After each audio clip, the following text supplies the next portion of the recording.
খাদিজাতুল কুবরার পুরা জীবনী পড়লাম, জীবনে এক ওয়াক্ত নামাজ পড়েননি, একটা রোজা রাখেননি, জীবনে একদিনের জন্য পর্দায় থাকেননি, জীবনে একটা হজও করেননি, একটা টাকা যাকাতও দেননি।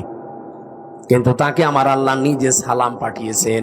এই একজন মাত্র মহিলা পৃথিবীতে যাকে আল্লাহ নিজে সালাম দিয়েছেন, আর নিজে জান্নাতে ঘর বানিয়ে তার জন্য সুসংবাদ পাঠিয়েছেন এই একটা মাত্র মহিলা। অথচ জীবনে কোনোদিন নামাজে এক ওয়াক্ত পড়েননি, একটা রোজা রাখেননি, জীবনে একদিনের জন্য পর্দায় ছিলেন না।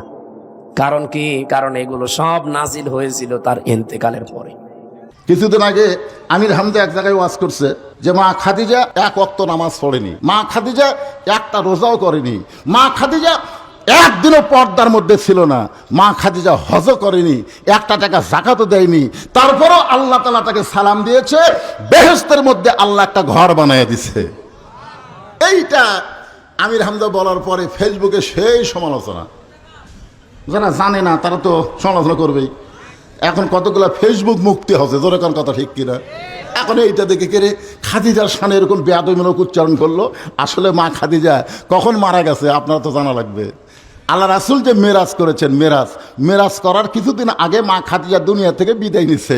তাহলে মা খাদিজা যখন বিদায় নিল তখন নবী নামাজই পায়নি, নামাজ পাইছে মেরাজের রজনীতে 5 ওয়াক্ত। তাহলে খাদিজা মারা গেল কখন? নামাজ পাওয়ার আগে না পরে? তা আগে যদি মারা যায় নামাজ কোথায় পড়বে? হিজরির 2য় সালে আল্লাহ তাআলা রোজা দিয়েছে।